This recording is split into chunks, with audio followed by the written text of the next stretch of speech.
ठीक है, चलो तो फिर हम वापस से फॉर्म्स ऑफ स्टेम से ही करते हैं शुरू वापस से। देखो, तो फॉर्म ऑफ स्टेम्स अगर हम देखेंगे तो we get three types of form. Number one is reduced stem and second is erect and third is weak. Reduced, as I have told you, अगर हम कैरेट ऑब्जर्व करते हैं, कैरेट में the basal part, the stored food material, the thing which we eat is the root. The thing which we eat is the root. वो root का एक modification है, ठीक है. तो उसमें स्टोर्ड फूड मटेरियल है, इसलिए इट गेट्स स्वोलन. एंड उसके ऊपर वाला एक पोर्शन होता है जहाँ पे ग्रीन कलर का, कैरेट के ऊपर ही ग्रीन कलर का एक पार्ट होगा, disc like structure. That is the reduced stem. ठीक है, that is the reduced stem. And उस स्टेम के ऊपर से हमारे सारे लीव्स वगैरह निकलते हैं जो ग्राउंड के ऊपर होते हैं. ठीक है, जो ग्राउंड के ऊपर होते हैं. तो ये होता है reduced stem. Erect stem is the most diverse form जो हम कहीं भी ऑब्जर्व करते हैं. Observe mango, observe anything, hibiscus वगैरह जो भी. तो इनके जो स्टेम्स होते हैं वो इरेक्ट होते हैं, एकदम स्ट्रेट होंगे.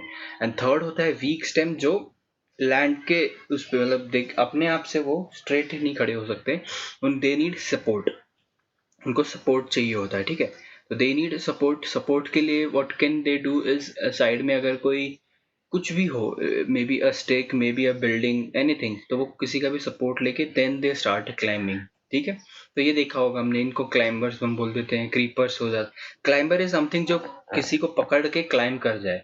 एंड क्रीपर्स आर समथिंग जो क्रीपी करेगा, जो मतलब चाहे उसको सपोर्ट मिले ना मिले, but because it has some fruits like strawberry. If you think strawberry है, ठीक है, स्ट्रॉबेरी है, तो वो क्रीप ही करेगा, वो क्लाइंब नहीं करता. ठीक है, एंड मेनी अदर थिंग, जितने भी बेल. You aren't audible to me, we are facing a network problem. Good, एक मिनट दो मुझे, गिव मी 1 minute प्लीज.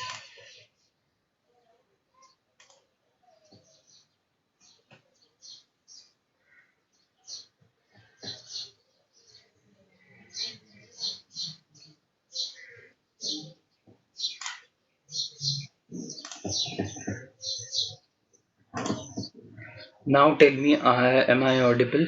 अब क्लियर आ रही है या नहीं आ रही है? Change the network. अभी आवाज आ रही है कि नहीं आ रही है? Please confirm everyone, please everyone confirm.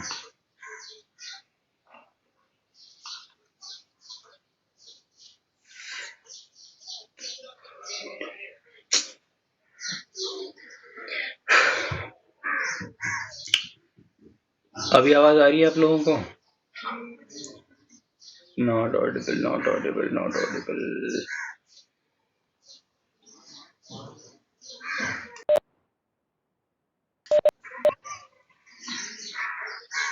Now are you able to hear me? अभी आवाज आ रही है आप लोगों को? अभी आवाज आ रही है? गुड गुड गुड, चलो ठीक है, चलो ठीक है, वी कैन स्टार्ट. मतलब एक काम कर दो, जल्दी से अटेंडेंस दे दो ताकि ये वाला डिस्टरबेंस फिर से ना हो. जल्दी से अटेंडेंस दे दो अपना यार, फटाफट.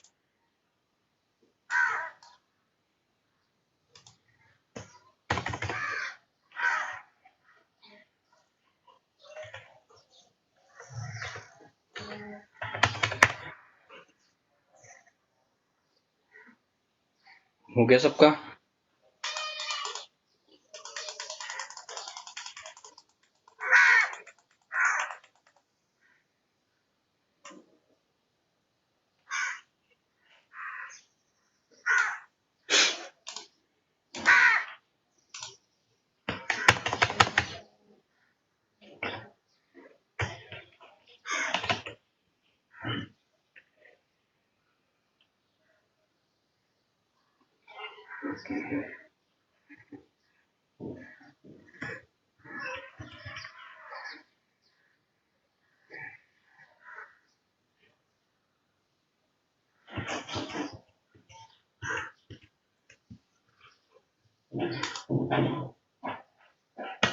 फोर्टीन ही लोगों का है, कोई और नहीं है?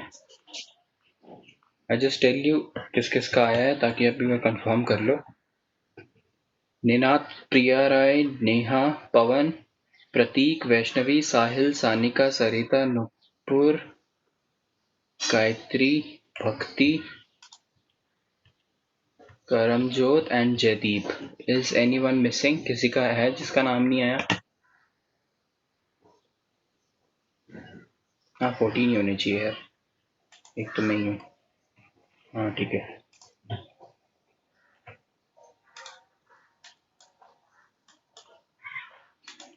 चलो लेट्स सी. आई अभी आवाज सही आ रही है तो वी कैन स्टार्ट. तो वीक स्टेम हमको पता चल गया. We will see the examples. Weak stem हमें पता चल गया जो कि इरेक्ट खुद से नहीं खड़ा हो सकता है, जो सरफेस के अराउंड ही मूव करेगा, और उसको अगर खड़ा होना भी है तो इट विल रिक्वायर सपोर्ट, उसको सपोर्ट देना पड़ेगा.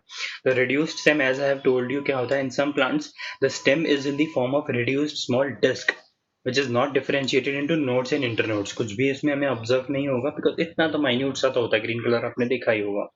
ठीक है. A reduced green color disc-like stem lies just above the base of the fleshy roots of radish and carrot. Okay ये हमने कल भी किया था, तो will just again skip it, हमने पढ़ चुका है ये.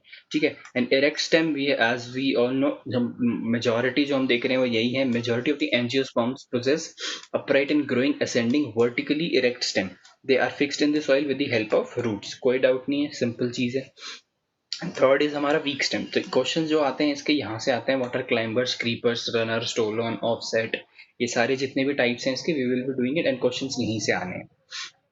ठीक है. देख लो क्या होता है. They are thin, soft, delicate and can not stand erect without some help. They are of two types. ठीक है. एक तो होगा अपराइट वीक स्टेम और एक होगा प्रोस्ट्रेट वीक स्टेम. अपराइट मतलब सपोर्ट लेके वो स्ट्रेट हो तो जाएगा, बट वो थिन होगी. जो उसकी स्टेम है it will B thin, it will B soft, it will B delicate. ठीक है. बट वो सपोर्ट लेके इट विल स्टैंड इरेक्ट. कोई भी किसी का भी सपोर्ट ले लेगा, दूसरे प्लांट का ले लेगा, किसी स्टिक का ले लेगा, किसी का भी ले लेगा, बट इट विल गो, वो अपराइट हो जाएगा, बट वीक स्टेम ही होगा वो. And one is the other one is prostate, मतलब जो सरफेस पे ही लाई करता रहेगा, जो उसको सपोर्ट वपोर्ट की कोई जरूरत नहीं है, वो वैसे ही लाई करेगा. ठीक है. तो ये दो टाइप है. तो अपराइट हम देख लेते हैं क्या होता है. अपराइट वाले जो मतलब सपोर्ट लेके ऊपर चले जाएंगे. ठीक है. तो इसमें नंबर वन हमारा आ जाता है क्लाइंबर्स, हम जिनको बोलते हैं क्लाइंबर्स. ठीक है. नंबर वन इसमें आ जाता है क्लाइंबर्स. ठीक है. The stem is weak and unable to coil around a support. The stem is weak and unable to coil around a support. They usually climb up the support with the help of some clasping or clinging structures. ठीक है. They use some special clinging structures. तो ये वही अपने आगे उस climbers मतलब अपने ही रूट्स या अपने ही लीव्स को कॉइल करके, अपने ही लीव्स को कॉइल करके एंड वो एक क्लिंगिंग स्ट्रक्चर बना लेते हैं, एक हुक लाइक स्ट्रक्चर बना लेते हैं. वो हुक यूज करते हैं to climb. They use that hook to climb. ठीक है. तो इसमें अगर इतना इतना भी हमने पता चल गया ना तो that is more than enough. हमें एकदम डिटेल में इसको में जाने की जरूरत नहीं है. क्लाइंबर्स, सब नाम से समझ आ रहा है, समथिंग विच इज क्लाइंबिंग. ठीक है. Something which is climbing because we are staying upright weak stem. तो हमें इसको अपराइट है, ये सरफेस पे लाई नहीं करेगा, ये ऊपर जाएगा ही. तो इसमें सबसे पहले आ जाता है क्लाइंबर्स. ठीक है. तो क्लाइंबर्स हमने देखा, they will use some hook like structures to climb. Hook like structure उस पर्टिकुलर स्ट्रक्चर के अराउंड क्लिंग कर जाएगा and then as a support उसी सपोर्ट के ऊपर वो ग्रो करेगा. ठीक है. उसके बाद हमारा आ जाता है क्रीपर्स. इसको हम बोलते हैं क्रीपर्स. ठीक है. तो they are weak stemmed plant, grow in prostrate and develop adventitious roots from their nodes. Creepers are of three types: runner, stolon and offset. ठीक है. एक मिनट. Runner, stolon and offset. Runner, हाँ रनर, स्टोलन एंड, एक minute.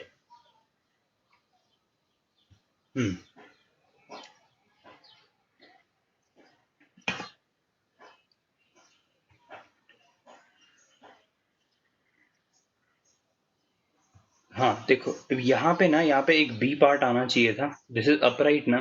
जैसे ये ए upright आया है, अपराइट में सिर्फ क्लाइंबर है एंड ये वाले प्रोस्ट्रेट हो जाते हैं.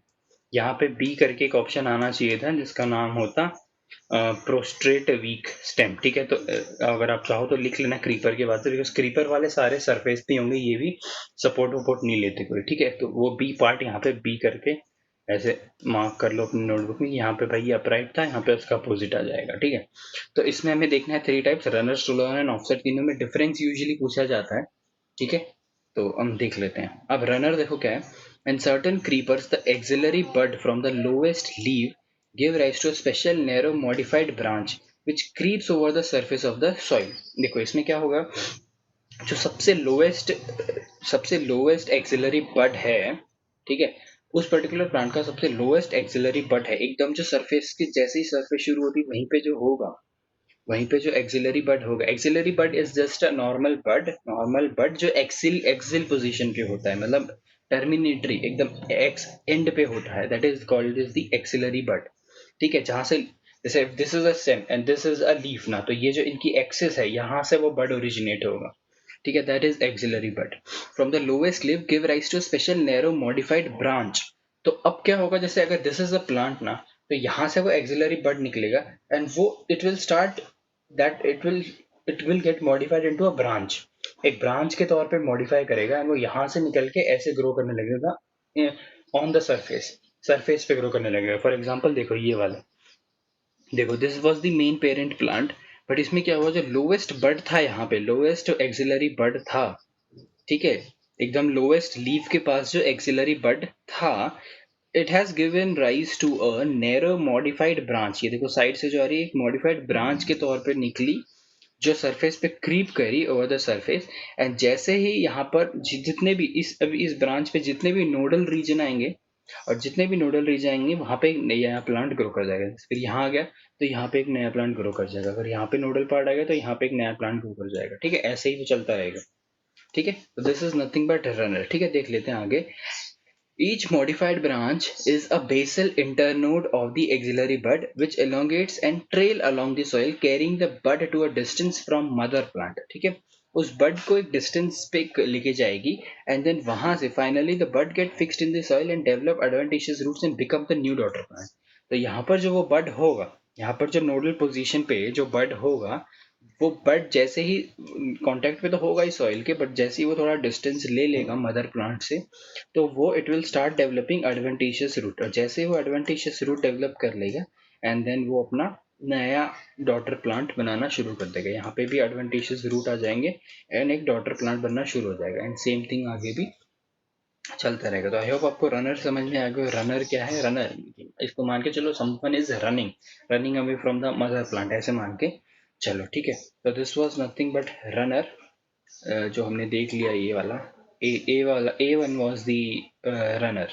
ठीक है, अब हम ये देख लेते हैं स्टोलॉन क्या होता है। ठीक है, they are a special kind of runner which initially grow upwards like ordinary branches and then arc down to develop the daughter plant on coming in contact with the soil। Example strawberry। देखो simple diagram बना रखा है हमने यहाँ पे। B is the stolen one, this one। So this, imagine this bigger one is the mother plant। So what happens is एक lateral branch निकलेगी axillary bud से होते हुए, एक lateral branch निकलेगी, but initially that branch will be upright। Initially that branch will not touch the surface, but वो एक curved path लेगी। वो कर्व्ड पाथ लेके again when it comes down, तो जैसे इस पोजीशन पे इट कम्स डाउन, वो जैसे ही वहां पर नीचे आती है, नीचे आते ही it will start developing adventitious branches. जैसे ही वो एडवेंटिशियस ब्रांचेस करेगी and then the daughter plant will be developed and then the daughter plant will be developed. तो इसमें डिफरेंस समझ में आ गया, मतलब they are nothing but same ही चीज हो रहा है। वहां से भी एक लेटरल ब्रांच निकल रही है मदर प्लांट से, यहाँ से भी एक लेटरल ब्रांच निकल रही है, बट द थिंग इज कि स्टोलॉन के केस में जो लेटरल ब्रांच निकलती है इनिशियली इट इज अपराइट, एक आर्क्ड डायरेक्शन, एक आर्क्ड पाथ लेती है एंड देन जैसे ही ग्राउंड पे टच होगी, ग्राउंड पे टच होते ही एक डॉटर प्लांट निकल जाएगा। ठीक है, तो I hope you the difference between these two is clear. And then the last one is called as the offset. The last one is called as the offset. We will see this क्या होता है, ये diagram भी देखेंगे। देखो, they are one internode long condensed runner, each offset is produced at its apex, each offset produced at its apex a tuft of leaves above a cluster of roots below। ठीक है, एक tuft of leaves बना देगी ऊपर and cluster of roots बना देगी नीचे। Example है इसका इगोर्निया। अब इसमें इंपॉर्टेंट चीज है, देखो it is one internode long, only one internode long, मतलब if this is the mother plant, ये मदर प्लांट है, यहाँ से लेटरल प्लांट जनरेट हो गए, तो ओनली वन इंटरनोड लॉन्ग और यहाँ पे डॉटर प्लांट आ जाएगा and that's it. This will be the single offset. इसके बाद अगेन ब्रांचेस वगैरह नहीं होंगी। ठीक है, again there will be no branches, they are only one internode long. ठीक है, मतलब एक इंटरनोड के बाद ही प्लांट आ जाएगा, but in this case it is not important because देखो अगर ये चीज है यहाँ पे, अगर एक नोड यहाँ पे नोड हो सकता है, but may be that node is not in contact with soil, may be वहां पे रॉक आ जाए या कुछ आ जाए, तो वहां पे क्या होगा, वो चीज नहीं ग्रो करेगी। मतलब इसके बीच में देर कैन बी नोड्स जहां से नया प्लांट नहीं ग्रो कर रहा है, but in case of offset ना, it is always is one internode long, एक ही इंटरनोड का लेंथ होगा उनका, ऑफसेट मदर और ऑफसेट के बीच में there will be only one internode. But in other cases there can be बीच में अदर नोड्स एज वेल, वो अदर नोड्स हो सकते हैं उन नोडल पोजीशन में, maybe there is no bud, bud नहीं होने के कारण वहां पे नया प्लांट नहीं ग्रो किया। But in case of offset it is mandatory to have, it is only one internode distance. And again क्या होगा इसके बाद, ऑफसेट के केस में जैसे ही जो डॉटर प्लांट आता है, it will have a tuft of leaves, मतलब एक साथ बहुत सारे लीव्स ग्रो करेंगे as soon as it comes out, जैसे ही सॉइल के बाहर होते ही बहुत सारे लीव ग्रो करेंगे ऊपर के साइड, एंड बहुत सारे एक काफी सारे रूट्स ग्रो करेंगे ऑन द लोअर साइड, ठीक है, ऑन द लोअर साइड। इनके एग्जांपल ये पिस्टिया कोर्निया। एक और चीज देखी जाती है, ऑब्जर्व की जाती है कि ये जो ऑफसेट है, offset is usually observed in water in aquatic plants, offset is mostly observed in aquatic plants, ठीक है, aquatic plants में ही होता है, as you know this pistia ecornia, ये दोनों ही aquatic plants होते हैं, pond में ही उगते हैं ये, ठीक है, लैंड वैंड पे मिल जाएंगे but usually they grow in pond, ठीक है। तो I hope the difference between all three these are clear, if clear then tell me, then we can proceed to the modification of stem. If it is clear, just confirm, then we can move to the next topic.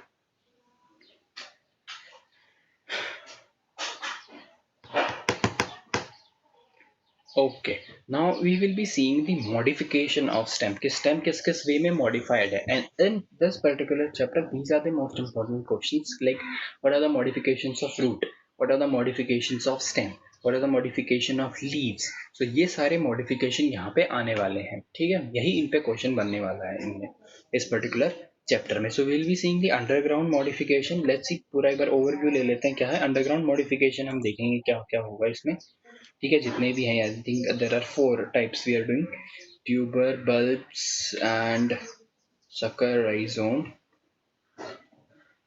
and bulbs, ठीक है, syndicated, and we have com also. We will be doing 5 underground and we will be doing some aerials as well. One is stem, thorns and, ठीक है, okay, no issues.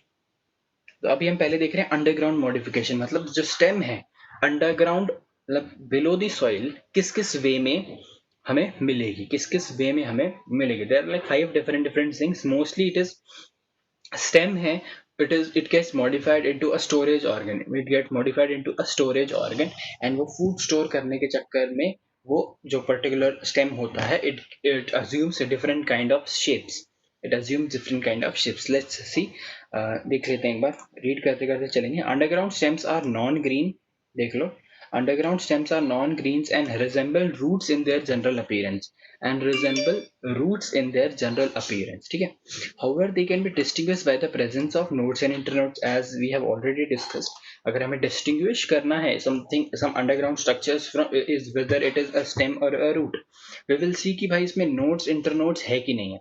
If there is nodes and internodes, then of course वो क्या होगा, it will be a stem, ठीक है। अगर उसमें adventitious roots generate कर रहे हैं, then it will be a stem, ठीक है ना। रूट्स के अंदर तो रूट्स नहीं आएंगे ना, स्टेम के अंदर ही रूट्स आएंगे। एडवेंटिशियस रूट्स होंगे अगर, तो it will be stem. Axillary buds होंगे, as we have discussed, roots will never bear any buds, roots buds नहीं बियर करते। तो अगर हमें ये तीन चीजें ऑब्जर्व होती है, we observe nodes and internodes, we observe axillary roots, and we observe the different kinds of birds. अगर हमें ये तीन चीजें दिखती है, then we can easily call it, हाँ भाई ये क्या है, ये है एक स्टेम है, ठीक है, ये एक स्टेम है, ये रूट नहीं है बट ये स्टेम है, but this is an underground stem, ये स्टेम अंडरग्राउंड है, हम बोल सकते हैं, ठीक है। तो इसका जो पहला पार्ट है which is called as the sucker, we will just read it.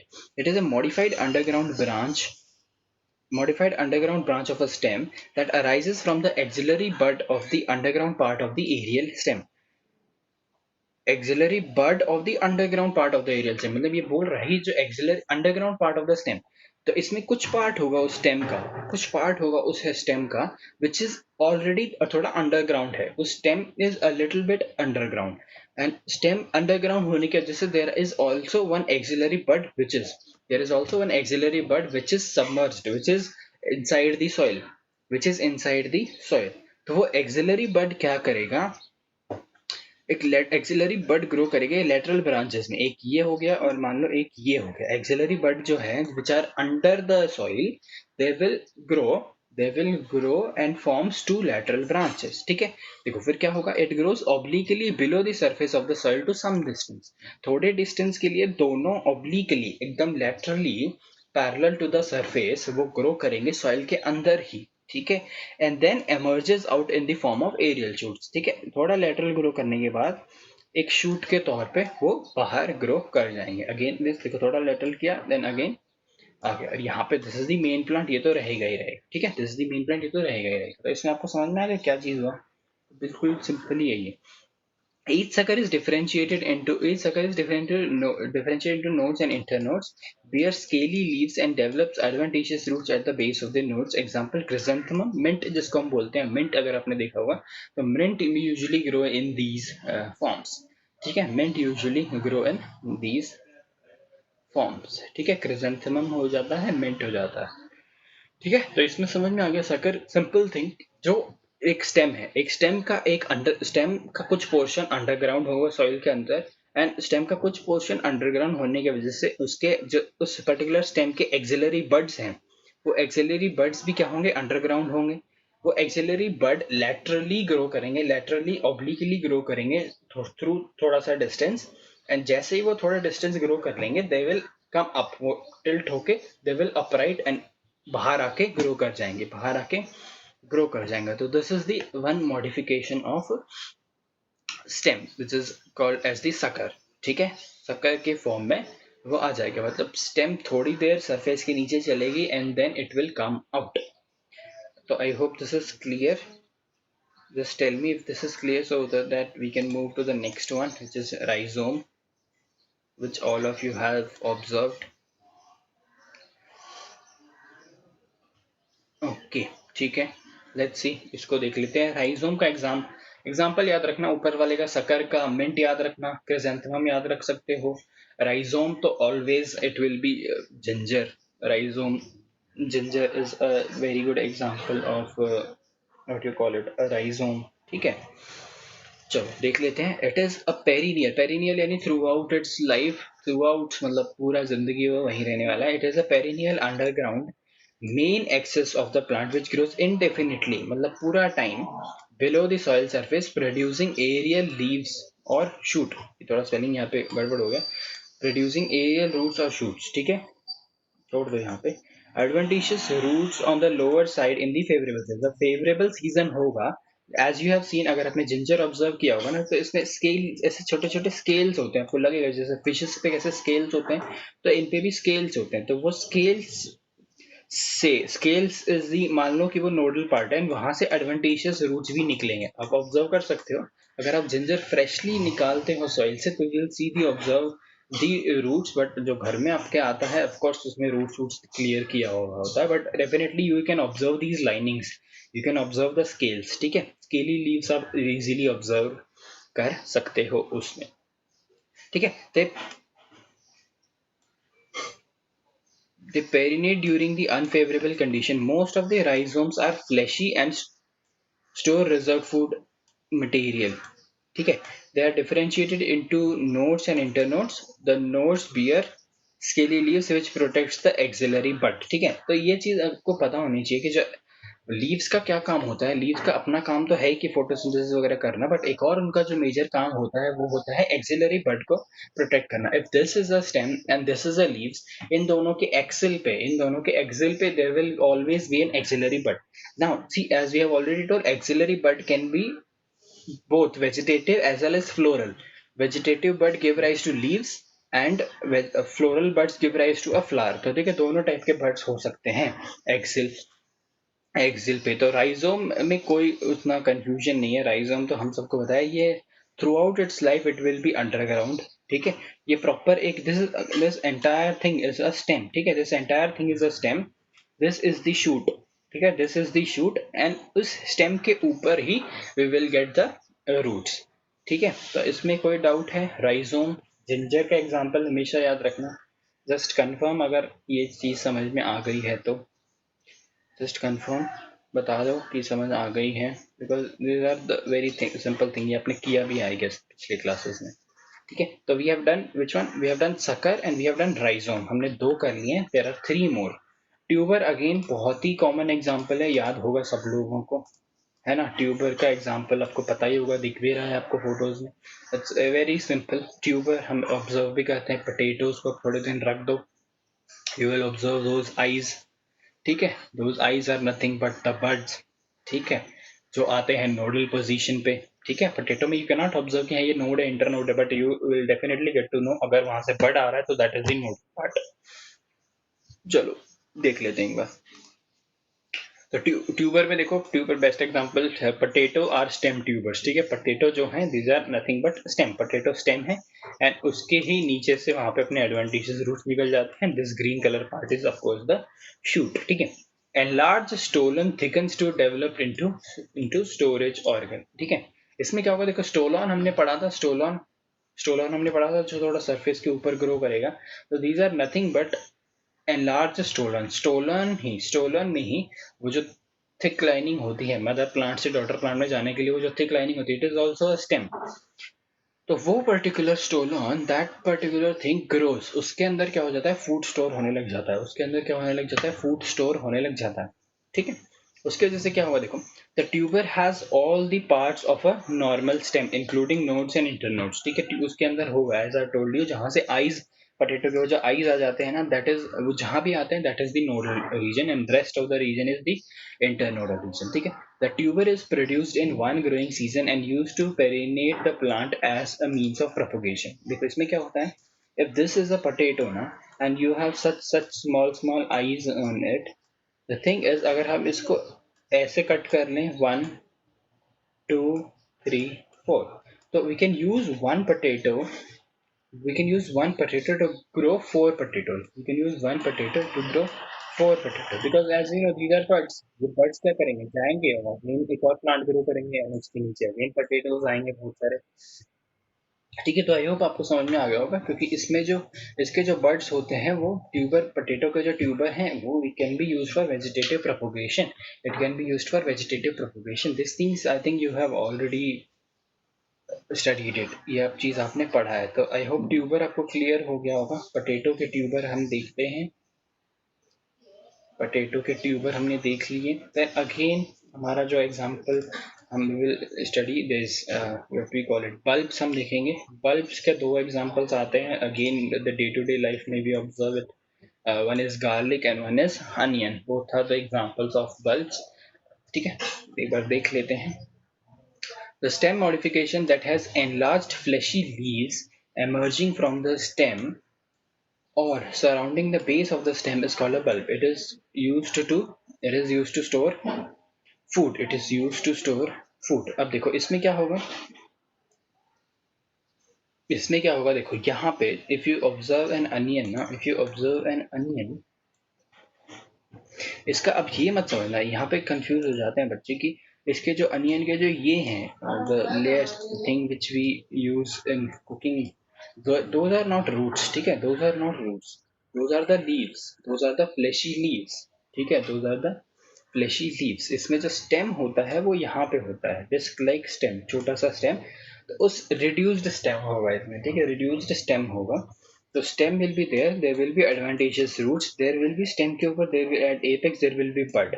ठीक है, वो bud के surrounding there will be different fleshy leaves will be arising, different fleshy leaves will be arising covering one another, एक के ऊपर एक आ जाएगा। ठीक है, as you can observe this is the reduced stem। You will observe these axillary buds। ठीक है, axillary buds, apical buds, axillary bud is normal bud axil पे होता है, apical bud is the apex के position पे, उसके around there will be fleshy leaves covering those buds, fleshy leaves covering those buds. ठीक है, एक चीज हम आपने ऑब्जर्व करी होगी कि दिस इज ये अपना गार्लिक, अनियन में ऑल्सो यू हैव ऑब्जर्व कि देयर इज a paper like covering which is called as the tunic outside, the thing which we throw away, which do not use। ठीक है, that is called the tunic. ठीक है, तो इसमें हम उसको बोल जाते हैं, it's just a layer of dead cells, you can call it. ठीक है, ठीक है, तो इसको हम बोल देते हैं ट्यूनिक। एंड अगर आप इसमें ऑब्जर्व करोगे जिंजर, इसमें गार्लिक में, तो इसमें क्या होगा, ईच सिंगल सिंगल, इसको बल्बेट बोलते हैं, एक एक एक क्लोव को ना, गार्लिक के एक क्लोव को हम बल्बेट बोलते हैं। तो यहाँ जैसे अनियन क्या है, onion will be entirely covered, onion will be entirely covered with a single tunic, ठीक है, बट सिंगल ट्यूनिक से कवर्ड होगा। But in case of garlic we have observe कि सबसे पहले तो जब सिंगल बल्बेट है, वो भी एक सिंगल बल्बेट है, वो भी एक ट्यूनिक से कवर्ड होंगे, and then entire, that entire पूरा गार्लिक का पूरा bundle, that will also be covered with the tunic. And if you have observed ना, दोनों के tunic feels similar। अगर आप दोनों के tunic of the outer layer, the dead layer, जिसको अगर आप feel करके देखोगे ना, it will be very same। you must have observed it, आपने देखा होगा, तो वो दोनों feel भी same ही होते हैं, ठीक है, उसमें कोई वो नहीं है, ठीक है। तो एक बार रीड कर लेते हैं क्या है। अब ट्यूनिकेटेड बल्ब हम देखते हैं क्या होता है। The bulb consist of concentric layer of fleshy scales surrounding the reduced stem having a terminal bud. Reduced stem ये रहा, रिड्यूस्ड स्टेम ये रहा, इसके ऊपर एक एक क्या है, इसके ऊपर एक हमारा टर्मिनल बड है। The outer most few scales of the bulb become dry. जो आउटर मोस्ट स्केल्स होते हैं, देखो अंदर वाले सारे फ्लैशी होंगे, बट जो आउटर मोस्ट हो जाता है, आउटर मोस्ट लेयर जो हो जाती है, it becomes dry, dry and membranous, forming a protective covering called as tunic, ठीक है। इनर वाली लेयर तो फ्लैशी रहेंगी, प्रॉपर उनमें फूड स्टोर होगा, the thing which we use in our cooking. And जो आउटर मोस्ट लेयर होगी, it will become dry. Why it will become dry? Just to protect the inside structure, just to protect the entire structure, ठीक है। तो उसको हम जो outer membranous structure को हम बोल देते हैं ट्यूनिक, ठीक है। Now we have two things, one is simple tunicated bulb and one is compound tunicated bulb, ठीक है। The scaly leaves are arranged in concentric manner forming a series of rings. They are surrounded by a common tunic or an out on the outer side। देखो this is the exam, simple tunicated is an example of onion. इसमें क्या होगा, देखो एक बड होगा, उसके surrounding concentric layers, concentric layers में there will be fleshy leaves, concentric layers में there will be fleshy leaves, and entire structure के ऊपर there will be, entire structure के ऊपर क्या होगा, there will be a single tunic, ठीक है। तो this is the simple tunicated. Reduced stem होगा, उस पे एक एक्सिलरी बड होगा, उस एक्सिलरी बड के सराउंडिंग में कंसेंट्रिक लेयर्स में, if you observe onion layers में आते हैं, लेयर्स में there will be leaves coming, fleshy leaves coming, and then उन सारे लीव्स के surrounding there will be a reduced leaf which is called as the tunic, but वो एक ही होगा, एक ही लेयर का होगा, ठीक है, in simple tunicated. And in compound as we have observed, हर bulbet itself is also have the membranous covering, and the entire structure is also having a membranous covering। तो इसमें दो दो बार कवर हो जाता है, कौन, गार्लिक। पढ़ लेते हैं। In case of compound tunicated, the fleshy scales represents a bulbet, the thing which we use in cooking, that is called as a bulbet, that is called as a bulbet or a clove, you can call it। bulbet is the botanical scientific name, if you can, clove is in general जो हम बोल देते हैं। The fleshy scales represents the bulbet which occur in two or more concentric rings, ठीक है। bulbet जो भी arranged होते हैं, they are also arranged in a ring, they are also arranged in a ring surrounding the central floral disc। इसमें भी, इस case में भी क्या होता है, there is also a floral disc, जैसे यहाँ पे एक सेंटर होगा, गार्लिक में भी there is always a center, एक फ्लोरल डिस्क होगी, उसके अराउंड ही, उस फ्लोरल डिस्क के अराउंड ही सारे गार्लिक के बल्बेट्स आएंगे।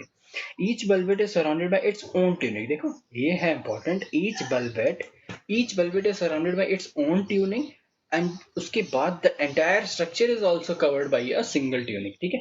The concentric rings of bulblets are surrounded by a common overlapping tunic, समझ गए। दिस इज कंपाउंड, इसमें दो बार हो रहा है। तो each bulbet is also surrounded by a tunic and the entire structure is also surrounded by a tunic, ठीक है। तो ये थे दो टाइप उसके, simple tunicated and compound tuning, simple tunicated and compound tunicated, this is number 4, ठीक है। इसमें कोई डाउट है, अगर नहीं है तो बता दो, जस्ट कंफर्म एवरीवन।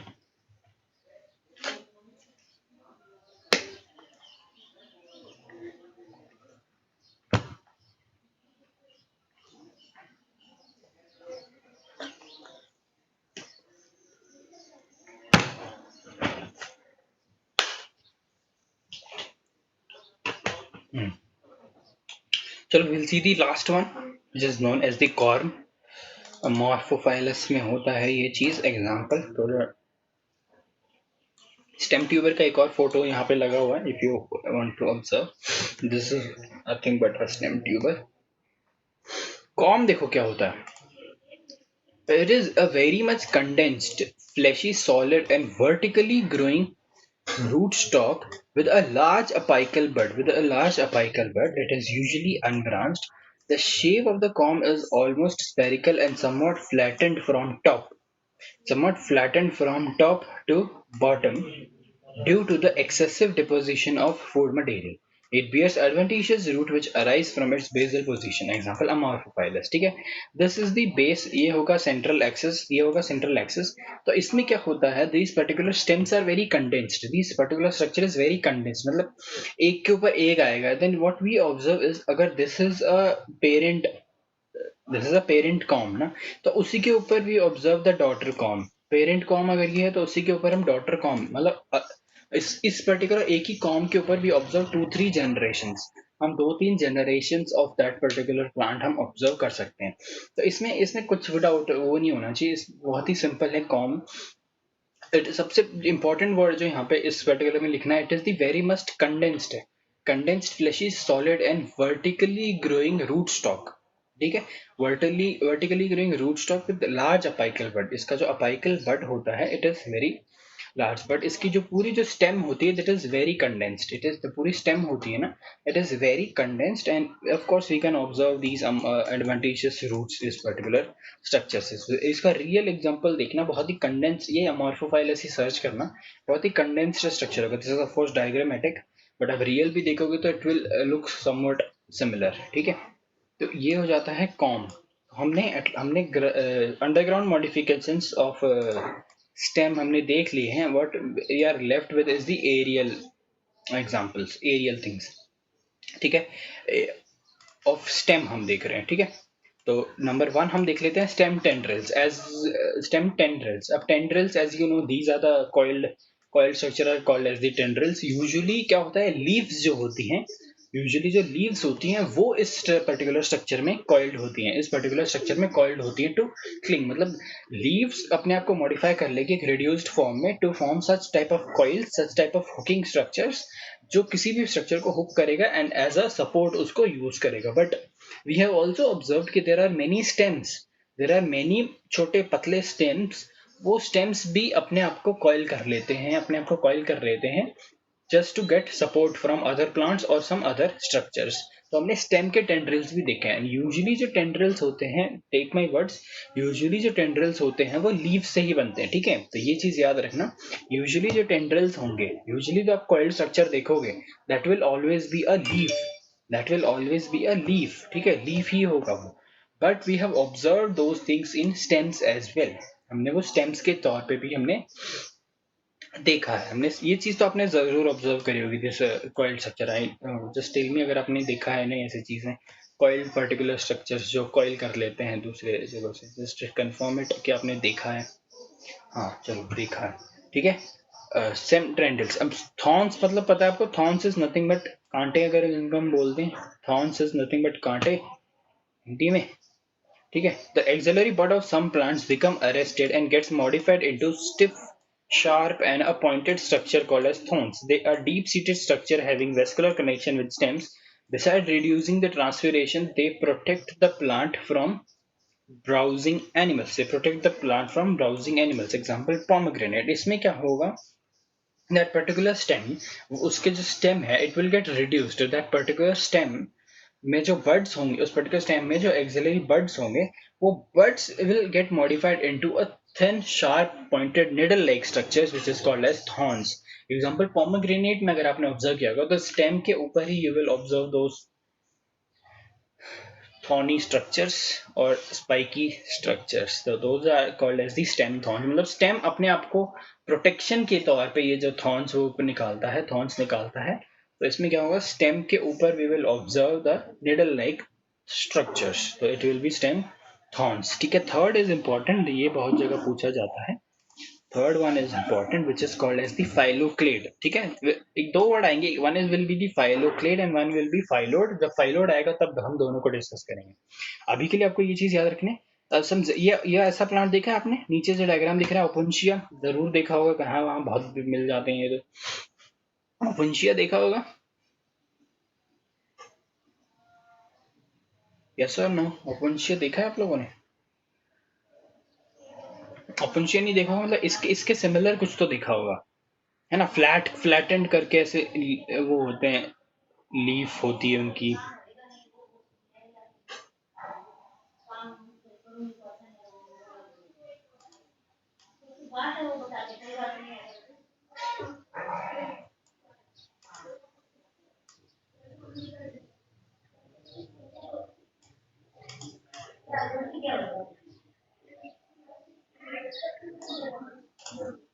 ठीक है,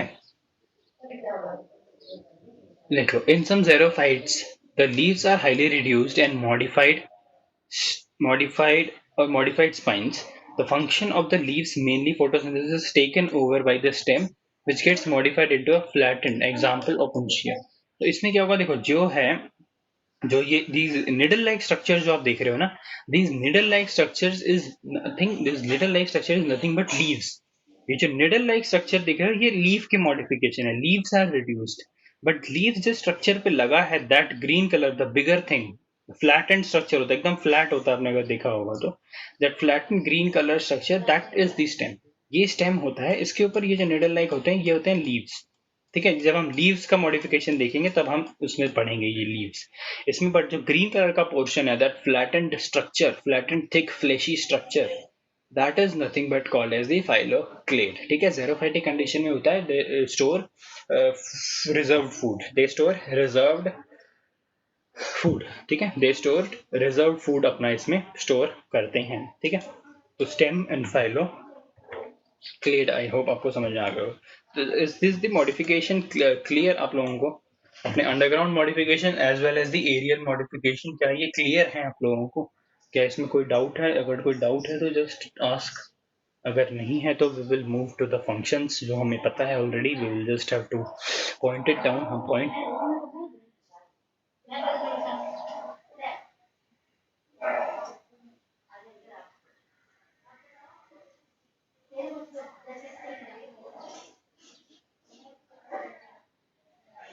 क्लियर.